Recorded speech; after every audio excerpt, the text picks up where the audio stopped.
Jim Plaskett is a veteran of Blitz, not a handshake. You know that for a fact. I do. I've played Jim on a number of occasions at Blitz. Jim loves to play Blitz. He likes the thrill of playing chess very quickly.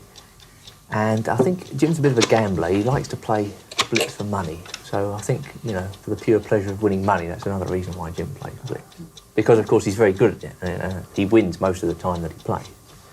This is a nice little flat in Bedford. I wonder whether any of that is... All due to the move bishop g5. All due to the move bishop g5. Similar black setup by Norwood here. Can he react to more or less anything with this? I think we're going to have a very interesting game. I think White's going to push forward in the centre, and it could get very tactical, very complicated. I think both players like to play a very tactical sort of game, and Blitz tends to be very tactical anyway. Yeah. The problem with Norwood's setup, the modern defence, is that the modern's actually quite a difficult defence to play. It tends to egg White on, it invites him to attack. The modern is the name given to Black's setup. Yes, the setup with g6. And I guess if you get the initiative at Blitz, if you get onto the attack, it's more difficult for the defender than it is for the attacker. You know, and I don't know. Yes, this is a very dangerous setup for White. It certainly is. Maybe take on f3 with the bishop and castle, that would be a practical decision. Yeah, then we're going to get a sort of game with attacks on opposite sides. White's going to go h4, h5. Black's going to try and attack the White king on the queen side. Yeah. And it's going to be a... Norwood's thinking this is a critical point, the first critical point of the game, really. Two monkeys playing at random could have achieved this position broadly. But now we're going to see what they come up with. Quite different from the players we have here. This is very dangerous. It does rather provoke White into advancing in the centre, as Gavin has said. Do you think e5 is possible even now? Well, Jim's played it. He's played it, yes. I don't know. Things can happen. Flurry of exchanges. Now, I think bishop takes f3. White would take the knight on f6. Can then Black take back with the e-pawn? I wouldn't trust... No, after rook e1 check then, I think White's just winning. b4, that's a typical tactic. Norwood's hoping that White will play pawn takes knight when he responds pawn takes c3, hitting the queen. And then if pawn takes bishop on g7, pawn takes d2, check. Well, he's trying to create a square for his knight on f6. If White now moves his knight, he'll play knight d4. So we're getting this exchanging, and Jim's taken on c3, so presumably we're going to see e takes f6 by Norwood. I think Black's king on the e5 is very dangerous. I think to win at Blitz you've got to be practical. You know, you've got to play not necessarily the best moves, but safe moves. And it doesn't strike me that Norwood's playing very safely here. I mean, he's almost inviting Jim to knock him out. Rook h1 check, or some sort of check on the e file. Yes, in the first game we saw an uncastled king getting quite badly pasted, and the same thing seems to be happening to Black here. You see, in a normal game, with a long time limit, these players can think out their moves, you know, and if the Black king remains in the centre, then, you know, Black can calculate everything. In a Blitz game, it's just not possible to do that. So, you know, it's slightly impractical. Dave Norwood's playing in a very risky manner here. You know, White may sacrifice 1, 2, maybe 3 pieces to keep the Black king tied down in the centre. Well, but at least Black can castle now, I think. Yes, but look at the pin on the d file. I mean, it's dreadful. Maybe knight d4 now for White really puts the boot in. Well, or maybe bishop takes bishop now. But that allows pawn takes g5. Yes, that bishop on g7 is defended now. I see the idea. Perhaps Jim intends to take on c6. Yeah. Keeping the knight. I think Black's gone out of it, actually. I think his king's safe at the moment. He may be losing a few pawns, but I think he'll get counterplay. Oh yes, with queen f6, or maybe queen b8, which both threaten mate when the White queen takes on c6. Yeah, I don't think Black's losing any pieces. I think he may end up a couple of pawns down maybe, but he'll have some shooters. The commentary team is getting it spot on. Well, queen f6 looks best. Yeah, queen b8 would have yes, I think the rook. I think Black survived. I think. I mean, White may still be better objectively, but I think Black's got his king into safety. He hasn't And lost any indeed has pieces. created a horrific threat. Well, Queen B2 is not mate. I mean, White could consider just taking the knight and then... That's interesting. So if Queen takes, then Queen White takes on D7. If Black takes with the rook, he's taking with the rook. A8's on prise. Oh. What's David Norwood's reply to that move? Oh, is this a disaster? This looks enormous for White. He's the exchange up. The exchange and 2 pawns up, and... I think Norwood's shocked. I mean, he's thinking for a long while. Perhaps he just didn't see Queen A8. Yeah. Well, it's perfectly possible. In a blitz game, anything can happen, even between two as stronger players as this. Well, White must have a winning position now. He's the exchange up. All his pieces are centralised. Both flags are creeping to horizontal now. This is not... Yeah, but on top of being the exchange and 2 pawns ahead, Jim's also about a minute ahead on the clock, I think. Indeed. Yeah, I think White's going to win this game. Difficult to see any counterplay for Black at all. Yeah, check in the corner now, perhaps C3. So Black's moving very fast. Yep. But so A2 is now hanging. Queen Into defend. B1. Yes, White must be safe in this position, I think. Well, he's hoping for cheaper. Oh, I don't like that. Oh, that's a bit risky. Yes. I think rook D8 may have been better. Take off the rooks. It's getting random. Norwood is... Oh my God, he's coming back from the dead here. Yeah, What's happening here? got How some did this happen? threats. Now what to play? It's very difficult to see. Perhaps rook B7, is that possible? Well, the threat is rook Typical D1. Plaskett move is Queen B5. What exactly is being threatened here? Black is threatening mate by Queen B2 or rook B1. Just simply mate in one. Oh, congratulations to Mr. Martin. Yeah, but if he takes rook D8 mate... Well, no, Queen G8 defends, and then we've got an ending where White will be winning. Anyway, the keeper's not concerned with variations, it's just giving as many checks in as short time as possible at the moment. Both players are in quite serious time trouble. Well, Jim's a rook up, basically, so I think he's got a winning position. Is he a rook up? Oh, he's going to be a piece up here. Oh, check, he's got out, that's amazing. No, Queen G5. Oh, he should have played Queen G5. Well, all credit to David Norwood, he's fighting like a Trojan here. I think the significant thing is that Jim's a long way ahead on the clock. Yeah. He's got an extra minute on the clock. And the knight's always very good in 5 minutes, isn't he? That's right, yeah. This is because they're harder to keep track of. Indeed, this knight is doing extraordinarily. Oh dear, if he does that, where's he going? Not bishop d4, please, he's lost his bishop. No. No, he should have played rook f2 check, and then bishop check and bishop take. That may have been a draw. This is definitely not a draw. Yes, I'm sure Jim's got enough time to win his position comfortably. Yes, a good tactic in 5 minutes is not the clock on the floor at this point. It was close. And that's a resignation. And hope that the opponent flag falls. Now, if Black takes that knight, it's simply a lost king and pawn ending. That's right, yes. Both players are revelling in creating wonderful tactical possibilities. But in a game swinging first Plaskett's way, then Norwood's, it's Plaskett who takes the lead 2-1. On with game 4. Off we go again. David Norwood white. All games begin with a handshake. Oh, that's unusual. Yes, I think that's the right way to play against Jim. That's a sort of very solid move by White. Just reinforcing the centre. White's not going for too much in the opening. Well, I think you'd expect White to play Queen B3 now. I think the main thing is that it's very difficult for a creative player like Plaskett to do anything against an opening like this. White's just playing solidly, just getting his pieces out, really. So do we have an example here of psychological preparation, at least in the opening? Yeah, I think so. I think Dave has taken the view that it's best to play solidly against Jim. I mean, we saw what happened in the last Blitz game. We did indeed. When he egged him on in the modern defence. And ended up with egg on his face. Well, White's Not much to say about White's play. Well, he's egging Black on utterly the boring. game. Black is advancing again. I think White's aiming for some sort of French defence position where he's already got his bad bishop outside the pawns. Perhaps David could put it, yes, that's what I was thinking about. Just put No, the his knife bad in. bishop would normally be the one on c1, That's impeded right, yes. by all the pawns being on black squares, and it's out. It's out in the game. That's right, yes.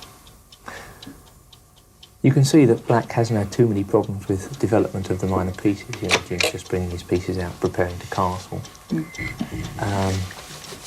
But if black wants to try for advantage, then it's very difficult. Because, of course, White's done nothing wrong either. White's just been content to set up a solid position and maybe try and run black out of time. David's hoping that Jim will use up all his time trying to find something when there's nothing actually there. So no cardinal sin to do nothing with the white pieces. Well, not in Blitz, perhaps over the board. One could criticise a player for doing that, but in Blitz it's a good tactic. Certainly, yeah. It's not Jim's type of game, this. It's a bit dull. Certainly the quietest opening we've seen so far. Well, I think White's got some pressure now. It must be difficult for Dave Norwood to play like this because he's not by nature a quiet player. He's playing very much against himself in this opening. Perhaps he just feels that if he gets into a tactical melee with Jim Plaskett, he's going to come off second best, especially in Blitz. I notice both players are keeping very close to each other on the clock this game. Well, White can win a pawn now. I think, yes, Well, he could have won. Yes, I see. he's taking a very important central pawn. I think Black's bishops are... I can't see what they can do. The centre is blocked by White's pawn chain. And I think White's just got a very good extra pawn. So this opening, in fact, has been a considerable success from Dave Norwood's point of view. He's just won a pawn for nothing, really. I'm surprised that Black let White take the D pawn rather than the B pawn. Well, I don't think he saw it. Simple as that. I don't think Jim Plaskett would have gone in for this had he seen the fact that White could play bishop takes knight and queen takes D5. Just a hurried move and he lost the pawn for nothing. Happens all the time in Blitz. Of course, it's not the end of the game. Over the board, it would be completely the end. You know, I'm sure Norwood would just grind him down from this position. Take this pause here by Plaskett. How far ahead do you think he would be analysing? I think he'd be looking for ideas rather than at specific variations. He's in trouble? You see, that D5 is a sort of impractical move by Norwood because he wins a second pawn. He's going to win the pawn on E4, but perhaps material's not that important in a position like this. It would have been more important to try and consolidate things, get castled, and then win with the extra pawn. Oh, this must surely be very good for White. Oh yeah, it's good for White, but perhaps Black's got a couple of open lines somewhere. Immobilise his F-pawn. And note that Jim's tied down White's bishop on F1. Well, White can eliminate Black's dark squared bishop, which was a danger piece because it didn't have any opposition from a white dark squared bishop. So now we've just got a very simplified position, same coloured bishops. And White's 2 pawns up. I can't see White's going to have any trouble winning this game at all. Actually, it's difficult making chess commentary on Blitz games because we're not really talking chess, we're talking Blitz. It's a different language completely. Yes. Yes, I don't think White should have put his king on the queen side here. I think the correct plan seemed to be to exchange queens, create a very stable position, whereas here you're going to have a game where there's attacks on opposite wings. And it'll give Black some counter chances that I don't think he should have. I think this position should be a very simple technical win for White. And he doesn't really want to let Black make the position messy. So there you are, which Jim is striving to do. The G-pawn goes. Mind you, that's not to say that White isn't still better. Of course he is. Yes. I think with this balance of material, queen and 2 rooks, you often get very complicated games. Depends a lot on activity, major piece endings. Whichever side has the greater activity generally stands better. Yes. Material is not necessarily a factor of great importance as of yet, because White's a pawn up, of course, but it's not necessarily that important. It depends very much on who's got the more active forces. There you are, that was an interesting offer of an exchange of queens, which perhaps White should have taken. He should take an exchange. He very quickly jumped away from that possibility. Well, he obviously thinks that his play down the g file is very strong. Well, Plaskett's slightly behind on the clock here. White can double rooks in the g file. Difficult to see where Black's going to get his play, unless he goes something like a5 and then b4. But that's a bit slow. I think Black's made a minor comeback here. I think the position before, where he was just 2 pawns down for nothing, was much worse than this. Oh, absolutely. Quite right. Are we seeing Norwood reverting to his preferred style of being able to attack? Well, I think that is happening, yes, but I think that's the wrong way to play this particular position. I mean, he's got an advantage on the clock as well, so I think he should just try to exchange off into an ending. Now, what would you say? Is this a minute? A large advantage in Blitz? I think, yes, Black's only got maybe a minute left for the whole game, and if it went to some sort of rook and pawn ending, the game could possibly last another 30 moves or so. Don't like that move at all. Loosens the position. Although what Norwood's trying to do is to create a passed pawn. That's generally one thing to do in endings of this nature. You know, one side creates a passed pawn and pushes it to tie the other side down. So in this case, White's got some sort of attack on the g file, but he can then push his d pawn, tie one of the rooks down. The black rooks. Then the attack on the g file assumes greater significance. Yes, would you say this was an ending or middle game position? Kings are still being attacked? I'd say definitely it's a middle game position, because there's a possibility of mating attack. Whose turn to everything like this anyway, I think. No, I'm sure if White exchanges queens here. Oh, big surprise. Plaskett now dying to get the queens off. Well, you see, this is, yes, White should have done it. I think you're right, Gavin. He should have exchanged the queens to avoid this possibility of attack. Now David's putting his rooks offside here. What's happening here? So does rook h6 win here? No. King can grovel away to g8. Well, of course, this is a very good position for White. He's got 2 connected passed pawns. Oh, God. That's a terrible move. Oh, dear me. Norwood not playing at all like his normal self. Plaskett had that his hand as if to say, remember, touch, move. As well he might. Well, this is a disaster for White. What has White done here? He's ruined his position at a stroke. He hasn't even got any checks. Well, he can check on e8. And then the king goes to h7, check on e4. Well, you know, maybe White should take a draw even now. g6. Oh my yes. God. White, no more checks. This is a catastrophe for White, because Black's now attacking on the c file. White could well be mated, out of nowhere.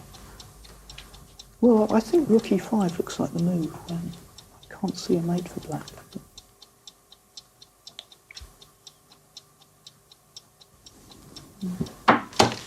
Well, it's over now, which is ridiculous.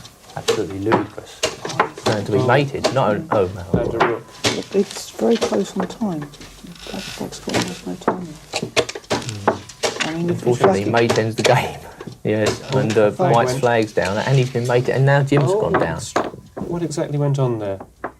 Both flags are down. Is this a decisive result? White's flag went down, then Black mated White, and then Black's flag went down. That was the order, but in the final analysis, is that a win, therefore, for Black? Yes, it's 2 wins, in fact. First it's a win on time, and then it's mate on the board. That was a cruel blow for Norwood, who now trails 3-1. Hi, this is Grandmaster Damian Lemos. First of all, I hope you enjoyed this video. If you would like to receive more free chess videos from us, you can just click the subscribe button below. I would also highly recommend signing up for my free mail course, the 10 Grandmaster Secrets to Dominate Chess. During this exclusive course from onlinechesslessons.net, I'll share with you my own Grandmaster shortcuts to effective attacking, defending, and growth hacks to improving your chess without complicated books or memorization. So sign up by clicking the sidebar on the right, and I know you won't be disappointed. Once more, this is Damian for onlinechesslessons.net, and I'll see you in my videos. Thank you.